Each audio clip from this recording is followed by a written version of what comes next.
Dr. Sarah Chen stood at her laboratory window, staring at the night sky through quantum-filtered lenses. The stars looked different now, each one wrapped in a faint artificial halo that shouldn't exist. The discovery had come by accident, as many world-changing revelations do, during her research into quantum entanglement communications. "They've been watching us all along," she whispered, her breath fogging the reinforced glass of the underground facility. The Varaxian monitoring network sprawled across the solar system like an invisible web, each node pulsing with quantum signatures that her new detection system had finally revealed. The door behind her hissed open. General Marcus Rivera entered, his normally composed demeanor showing cracks of concern. "The Security Council has reviewed your findings, Dr. Chen. We're implementing Protocol Omega effective immediately." Sarah turned from the window, her dark eyes reflecting the holographic displays that filled her lab. "How many others know?" "Only 12 people on Earth are aware of what you've discovered. And that's how it needs to stay." The general's weathered face hardened. "The Varaxians think we're still fumbling with basic fusion technology. Their arrogance is our advantage." Sarah nodded, moving to her main workstation where complex quantum equations floated in the air. "I've been analyzing their network. The technology is advanced, but it's stagnant. They haven't modified or upgraded it in at least a century. They don't think they need to." "Classic Empire mentality," Rivera mused, studying the equations. "They've grown comfortable in their superiority. More than comfortable. They're complacent." Sarah's fingers danced through the holographic displays, pulling up new data streams. "Their quantum network has vulnerabilities. They never considered that someone might develop quantum technology along a different path than theirs." The general leaned forward, interest sparking in his eyes. "Different how?" "They use quantum entanglement for observation and communication. But we've discovered something they missed: quantum phase shifting. The ability to step partially outside normal spacetime." Sarah pulled up a simulation showing a ship seen to fade from existence. "We could build vessels that are virtually invisible to their detection systems." "How long to develop a prototype?" Sarah hesitated. "That's the thing, sir. We already have one." Rivera's eyebrows shot up. "Explain." "The quantum equations needed for the detection system. They're the same ones needed for phase shifting. We didn't just discover their network. We accidentally invented a way to hide from it." She gestured to another simulation. "The prototype is small, barely bigger than a desk. But it works. When we activate the phase shift, it completely disappears from their quantum sensors." The general was silent for a long moment, his military mind calculating possibilities. "We need to move fast. Once they realize we can detect their network, they'll stop underestimating us." "Agreed. But we have another advantage." Sarah pulled up historical data. "Look at their observation patterns over the last 50 years. They check on us less and less frequently. The last detailed scan was 18 months ago. They're so convinced of our primitive status that they've reduced monitoring to bare minimums." "How long would it take to scale up your prototype?" "Say, to something the size of a warship." Sarah smiled, pulling up one final set of schematics. "I had a feeling you'd ask that. I've been working on the calculations for the last 3 months. With proper resources and a secure facility, we could have a full-sized prototype in 18 months. Rivera nodded decisively. "You'll have whatever you need. We've suspected for years that humanity wasn't alone in the universe. Now we know we're being watched, evaluated, and probably prepped for eventual conquest or integration into their empire." He straightened his uniform. "But they don't realize something crucial about humanity." "What's that?" "We've spent our entire history looking up at the stars, dreaming about them. Now that we know what's out there, we won't be content to remain in chains, visible or invisible." He turned to leave, then paused. "How many ships could we build in secret, using this technology?" Sarah's expression turned fierce. "Give me 5 years, General. I'll give you a fleet that will make the Varaxians regret ever underestimating Earth." As the general left, Sarah returned to her window. The quantum halos around the stars seemed to mock her with their presence. But humanity had survived and thrived by turning disadvantages into advantages, by finding paths that others had missed. The Varaxians thought they were observing a primitive species. Instead, they were about to witness the birth of a revolution that would shake the foundations of their empire. And it would begin not with a bang, but with a whisper, the quantum whisper of ships appearing from nowhere in the heart of their territory. Sarah smiled. The real work was about to begin. Deep beneath the lunar surface, Colonel Maya Patel watched through reinforced windows as robotic assemblers constructed humanity's first quantum phase warship. The vessel's dark hull seemed to drink in the artificial lighting, its surface rippling with subtle patterns that confused the eye. "Beautiful, isn't she?" Dr. Chen's voice came from behind. The quantum physicist had aged 5 years since her discovery, but her eyes burned with the same intensity. "The quantum phase generators are performing beyond expectations." Maya nodded, reviewing the holographic status displays floating before her. "How many ships can we complete before the next Varaxian scan?" 8. Sarah moved to stand beside her, both women watching the assembly process. "We've gotten more efficient with each build. The automated factories in the asteroid belt are operating at full capacity, and the Mars facility comes online next month." The colonel's fingers traced the outline of the ship through the glass. "And the crews? Training in the simulators around the clock. We're using quantum-entangled systems to link multiple facilities. The crews can train together without ever physically meeting."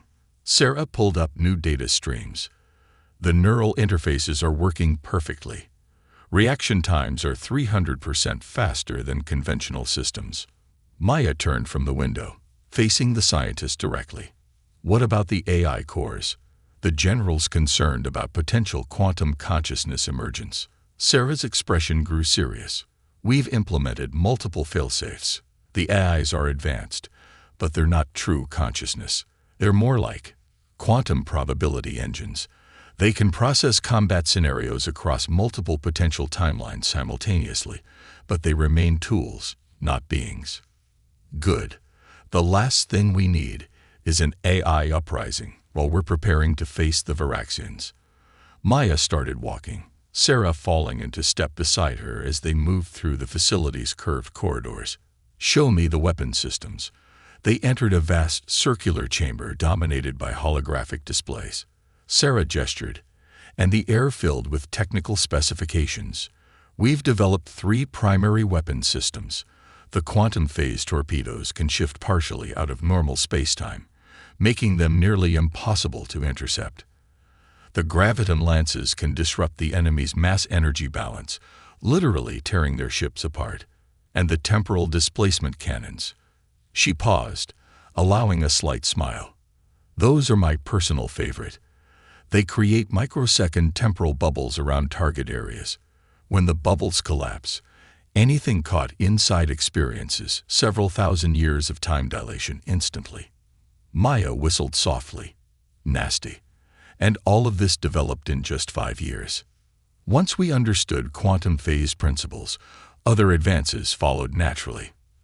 The Varaxians took the obvious path with quantum technology. We've been forced to think creatively, find new approaches." Sarah's expression hardened. "Their arrogance will be their downfall." A young lieutenant burst into the chamber, face flushed with excitement. "Colonel, Doctor, we've detected a Varaxian scout ship entering the outer system." Both women tensed, but Sarah quickly relaxed. "Right on schedule. They're maintaining their usual monitoring pattern." She pulled up a new display showing the scouts' trajectory. "They'll do their standard sweep, see exactly what we want them to see, and report back that Earth remains a primitive backwater." Maya studied the scouts' path. "What about the lunar facilities?" "Already phase shifted. To their quantum sensors, this entire base simply doesn't exist. All they'll detect is natural lunar rock." Sarah's fingers danced through the holographic controls. "We're feeding them carefully crafted sensor data showing normal development patterns. As far as they're concerned, we're still struggling with basic ion drive technology. The colonel allowed herself a grim smile. How long until the fleet is ready? 3 more months to complete final assembly and testing. Then we can begin deploying ships to their staging positions. Sarah's eyes gleamed. The Varaxians won't know we exist until we're already inside their defense perimeter. Maya nodded, watching as construction robots continued their work on the fleet's flagship and the other systems we detected. The non-Varaxian ones. At least 3 other advanced civilizations under Varaxian control. From what we can tell, they're all at various stages of technological development, all carefully monitored and suppressed. Sarah's voice filled with quiet anger. The Varaxians have been doing this for millennia, finding promising species and slowly binding them into their empire before they can develop the technology to resist. But they made a mistake with us. Yes. Sarah's smile was fierce. They assumed that because we followed a different technological path, we were primitive. They never considered that we might leapfrog their development sequence entirely. Maya turned back to the window, watching as the fleet took shape in the lunar cavern. How many ships will we have in total? 32. Small by their standards, but each one incorporating technologies they've never seen. Sarah's voice was quiet but intense. We won't win through numbers. We'll win through surprise, superior technology, and the one thing they've forgotten how to do. What's that? Adapt. Sarah gestured at the assembled ships. They haven't faced a real challenge in centuries. Their tactics, their technology, their entire civilization has become rigid, predictable. But humanity. We've spent our entire history adapting, evolving, finding new solutions to impossible problems.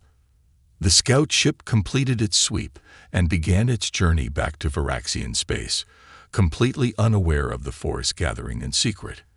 In 3 months, the galaxy would learn a harsh lesson about underestimating humanity. The quantum silence was about to be broken, and the echoes would reshape the stars themselves. Admiral Helena Santos stood on the bridge of the TSS Phantom Dawn, her flagship cloaked in quantum silence at the edge of Varaxian space. 31 other ships of Earth's hidden fleet waited in perfect formation, each one invisible to the Empire's vaunted detection grid. Final system check complete, Captain David Chen reported, his hands moving through holographic control interfaces. All ships report quantum phase systems nominal. We are go for Operation Nightfall. Helena nodded, her dark eyes fixed on the tactical display showing their target. The Varaxian border fortress, Vigilant Eye. The massive station served as both a military stronghold and monitoring post, its quantum sensors sweeping space for any sign of threats to the Empire. It had never failed in its duty. Until today. Send the signal, Helena ordered. Execute Phase 1. Throughout the fleet, quantum phase generators spun up to full power. The ships began to shift, not fully into normal space, but into a state between dimensions where Varaxian sensors were blind. They accelerated toward the fortress, crossing the vast distance in perfect synchronization. Inside Vigilant Eye, Arction Commander Vextor lounged in his command chair, mandibles clicking in boredom. Monitor duty was considered a punishment posting for Varaxian officers, watching over primitive species that wouldn't achieve true spaceflight for centuries. His sensors showed nothing but normal background radiation and alarms screamed. Vextor leaped up as spatial distortions blossomed around his station. Impossible shapes tore through reality as 32 vessels of unknown design materialized from nowhere, already inside his defense perimeter. Unknown vessels, his sensor officer shrieked. They're using quantum technology. Impossible, Vextor snarled. No primitive species could. His words died as the first quantum phase torpedo struck. The weapon shifted through multiple dimensional states before detonating, bypassing shields entirely. Hull plating that had withstood centuries of meteorite impacts crumpled like paper. On the Phantom Dawn, Helena watched the fortress's defenses crumble. Phase 2. Deploy the graviton lances.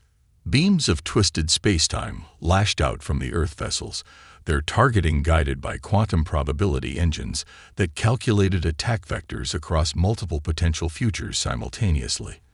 Where the beams struck, Varaxian matter simply came apart at the subatomic level.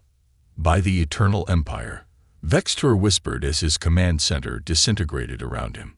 How? Who are you? Helena's voice cut through all frequencies, quantum encrypted yet perfectly clear. We are humanity. For centuries, you watched us, judged us, deemed us primitive. You never wondered why we followed a different technological path than your empire. You never considered that we might see quantum mechanics through different eyes. The fortress's main reactor began to destabilize as temporal displacement cannon fire created chaos in its containment systems. Thousands of years of atomic decay compressed into microseconds. Arction Commander, Helena continued, her voice cold. You will surrender your station and all personnel. Additionally, you will transmit a complete database of all subjugated species under Varaxian control. You have 3 minutes before we destroy Vigilant Eye completely. Vextor's mandibles trembled as he stared at sensor readings that showed weapons he couldn't understand, ships that shouldn't exist. You're from Sol, Terra, Earth, but you're centuries away from quantum technology. No, Helena's voice held centuries of human determination. We're centuries ahead of where you thought we were. Your empire's greatest weakness is its certainty in its own superiority. You stopped innovating, stopped adapting, stopped imagining new possibilities. Throughout the station, Varaxian crews were surrendering, their legendary discipline shattered by the appearance of technologies that defied their understanding of physics. Quantum phase Marines in powered armor materialized inside key control centers, their weapons trained on stunned defenders. 2 minutes, Arction Commander, Helena reminded him. The choice is yours. Survival and adaptation, or destruction and pride. Choose wisely. Vextor slumped in his chair. I surrender Vigilant Eye to human forces, transmitting database access codes now. His mandibles clicked in bitter amusement. The High Council will never believe this report. They won't have to believe it, Helena replied. They're about to see it for themselves. Your quantum communication network has been compromised. Every species under Varaxian control is watching this battle in real time. They're seeing their oppressor's greatest fortress fall to a primitive species. She turned to her tactical officer. Secure all prisoners and download their databases. Prepare quantum phase jump calculations for our next target. Her eyes narrowed. The Empire is about to learn that humanity doesn't accept chains, visible or invisible. As Earth's fleet secured their first victory, quantum ripples spread through the Empire's communication network. On 1,000 worlds, subjugated species watched in growing hope as humanity demonstrated that the Varaxians weren't invincible. The revolution had begun, sparked not by the Empire's greatest rivals, but by a species they had dismissed as primitive. The stars themselves seemed to hold their breath, waiting to see what these quantum warriors from Earth would do next. The age of Varaxian dominance was ending, and a new era of freedom was about to dawn. The crystalline spires of Lyra Prime glittered in the light of 3 suns as Ambassador Sarah Chen materialized in the Sylphid High Council chamber. The quantum phase transport had bypassed every security measure the Varaxians had installed over centuries of occupation. The assembled Sylphid counselors, beams of living crystal and light, hummed in astonishment. Greetings, Sarah projected, her words translated into crystalline resonances. I come from Earth, bearing an offer of alliance and liberation. First speaker Prisma chimed softly, her crystalline form refracting rainbow patterns across the chamber. We witnessed your victory at Vigilant Eye. Impossible technology, wielded by a species the Varaxians claimed were barely past utilizing combustion engines. The Varaxians made assumptions about the path technological development must follow. Sarah smiled. They never imagined we might find different routes to the same destination. Across the chamber, the third speaker pulsed with skepticism. Your victory was impressive, but the Empire's main fleets still vastly outnumber your forces. How can you hope to prevail? In response, Sarah activated a holographic display showing the quantum architecture of Varaxian control systems. Because we've already won. They just don't know it yet. For the past 5 years, while building our fleet, we've been infiltrating their quantum networks. Every piece of technology they use to maintain control over subjugated species has been compromised. The council chamber erupted in harmonic discord as the Sylphid leaders processed this revelation. First Speaker Prisma's voice cut through the chaos. "Prove it." Sarah's fingers danced through the air. Suddenly, every Varaxian monitoring system on Lyra Prime went dark. The crystalline beings watched in amazement as their oppressor's technology simply ceased to function. The Varaxians believe their quantum-based systems are unhackable, Sarah explained. But they never considered that someone might approach quantum mechanics from a completely different theoretical framework. While they focused on entanglement, we explored phase shifting. While they built better walls, we learned to walk through them. Meanwhile, aboard the TSS Phantom Dawn, Admiral Helena Santos received reports from across Varaxian space. The Centaurans, silicon-based beings who had suffered under imperial rule for millennia, had risen up against their overseers. The Meridians, a species of energy beings confined to artificial containment fields, had turned their prisons into weapons. On a dozen worlds, revolution bloomed like wildfire. Update from Ambassador Chen, her communications officer reported. The Sylphids have joined the alliance. Their crystalline technology interfaced with our quantum systems will give us capabilities we never imagined. Helena nodded, studying the strategic display where points of light represented spreading rebellion, and the other diplomatic teams. All reporting success.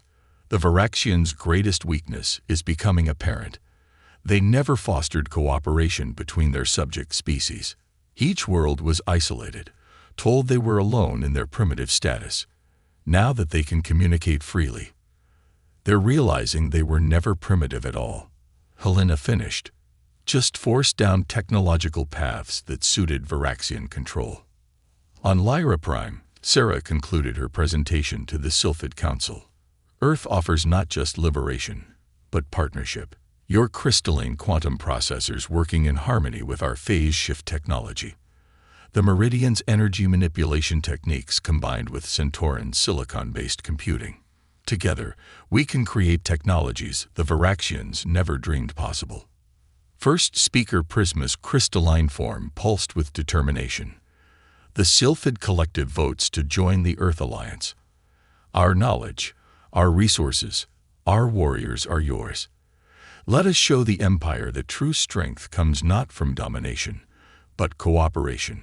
Throughout Varaxian space, the carefully maintained walls between subject species crumbled. Technologies merged and evolved in ways the Empire's stagnant scientists had never considered. Quantum communication networks, supposedly under Imperial control, hummed with messages of revolution and hope. In the Varaxian High Council chamber, Archon Supreme Ixal received report after report of systems falling into chaos. Impossible, he raged. These primitives couldn't possibly coordinate on this scale. But they had. Earth's quantum phase ships appeared and disappeared at will, striking Imperial strongholds while delivering weapons and technology to revolutionary forces. The Sylphid's crystalline processors merged with human quantum systems, creating computational capabilities that made Varaxian eyes seem primitive by comparison. The Meridian's energy manipulation techniques, combined with Centauran's silicon engineering, produced shields that Imperial weapons couldn't penetrate. As Helena watched the revolution spread, she received a priority message from Earth. Dr. Chen's quantum research team had made yet another breakthrough, a way to use the combined knowledge of the Alliance species to strike at the very heart of Varaxian power. The Admiral smiled. The Empire had spent millennia ensuring none of their subject species could challenge them individually. They never considered what would happen if those species united, combining their unique approaches to science and technology. Their greatest tool of control, keeping species isolated and divided, had become the seed of their destruction. The final battle loomed, and the gathered species of the Earth Alliance prepared to show the Viraxians that the Age of Empire was over. A new era of cooperation and shared innovation was about to begin, sparked by a species that had refused to accept the limitations others placed upon them. The Viraxian home system blazed with weapon fire as the largest fleet battle in galactic history unfolded. Quantum phase ships from Earth danced through Imperial formations, their crystalline, sylphid upgrades refracting energy weapons into harmless light. Meridian energy beings, now allies instead of slaves, surged through enemy vessels, disrupting their power systems. Centauran silicon ships, their computational cores enhanced by human eye, predicted and countered every Viraxian tactical move before it was made. Admiral Helena Santos stood on the Phantom Dawn's bridge, watching as centuries of Imperial dominance crumbled before the combined might of the species they had underestimated for so long. Beside her, Dr. Sarah Chen monitored quantum readings from their ultimate weapon, a device that represented the combined scientific knowledge of every Alliance species. "The quantum nullifier is charged to 80%, Sarah reported, her voice tense. "We'll only get one shot at this." Helena nodded, watching as another Imperial dreadnought fell to the combined attack of Earth and Sylphid weapons. "The Viraxians still don't understand what's happening, do they?" "No." Sarah's smile was grim. "They're still trying to counter each Alliance species individually. Their tactical computers can't adapt to our combined technologies fast enough." On the main viewer, the Viraxian throne world Imperex loomed, an artificial construct the size of a small moon, its surface bristling with weapon emplacements and quantum sensor arrays. For millennia, it had stood as the ultimate symbol of Imperial power. Now it was the last bastion of a dying empire. "Message from the Archon Supreme," the communications officer reported. They're offering terms. After everything they've done." Helena's voice was steel. "No terms, not after centuries of oppression. Not after they tried to keep entire species trapped in technological dead ends to maintain their power." She straightened in her command chair. "Send response. Unconditional surrender only." The nullifier's charge reached 90% as the Alliance fleet took up final positions around Imperex. The Viraxian home fleet fought desperately, but their tactics were predictable, their technology stagnant. They had no defense against weapons and techniques that evolved and combined in ways their rigid minds couldn't comprehend. "Archon Supreme Ixal is demanding to speak with you directly," the comm officer reported. Helena nodded. A hologram flickered to life on the bridge, the Archon Supreme's insectoid form, trembling with barely contained rage. "You primitives," he spat. "How dare you challenge the natural order? We are the Viraxian Empire. We have ruled the stars for 10,000 years. And that's exactly why you've lost," Helena replied calmly. 10,000 years of stagnation. 10,000 years of suppressing innovation and cooperation. You were so focused on maintaining control that you forgot how to adapt. Sarah stepped forward, her eyes blazing. "You thought technology could only advance along the paths you approved. You never imagined that different species, thinking differently, might find new ways forward, ways that would make your advanced empire seem primitive by comparison." The nullifier reached full charge. Around Imperex, Alliance ships moved into precise positions, their combined technologies creating a quantum matrix that even the Viraxians' most advanced sensors couldn't detect. "Last chance, Archon Supreme," Helena declared. "Unconditional surrender, or we demonstrate just how primitive your empire's understanding of quantum mechanics really is." Ixal's mandibles clacked in derision. "You bluff. Nothing could penetrate Imperex's quantum shields. We developed this technology before your species learned to make fire." "Exactly." Helena nodded to Sarah. "You stopped developing, stopped innovating, stopped imagining new possibilities. Fire the nullifier." The device activated, a combination of Earth's phase technology, sylphid crystal focusing, meridian energy manipulation, and Centauran computational precision. It didn't try to overpower Imperex's shields. Instead, it simply changed the quantum rules those shields operated under. Every Varaxian system on the throne world went dark simultaneously. Quantum networks collapsed as the very laws of physics they relied on were locally rewritten. 10,000 years of assumed technological superiority vanished in an instant. What? What have you done? Ixal's voice shook as his world died around him. We proved that the universe is bigger than your empire's understanding of it, Helena replied. Your surrender is now accepted. The Alliance fleet will begin boarding operations. The age of Varaxian dominance is over. As Alliance forces secured the throne world, Helena received reports from across former Imperial space. Former subject species were already forming new connections, sharing technologies and insights the Varaxians had suppressed for millennia. The galaxy was awakening to new possibilities, new paths of development that the rigid Imperial mind had never considered. Sarah joined her at the viewport, watching as Earth ships and their allies secured the system. You know what the truly ironic part is. If they had actually studied us instead of just assuming we were primitive, they might have seen this coming. How so? Because humanity's greatest strength isn't our technology or our weapons. Sarah's eyes reflected the light of alien suns. It's our ability to imagine different futures, to see possibilities others miss, and most importantly, to reach out to those who are different from us and find ways to work together. Helena smiled as reports of celebration came in from 1,000 liberated worlds. The stars themselves seemed brighter somehow, as if reflecting the dawn of a new age. An age not of empire and control, but of cooperation and shared discovery. The silent stars were silent no more, and their song was freedom.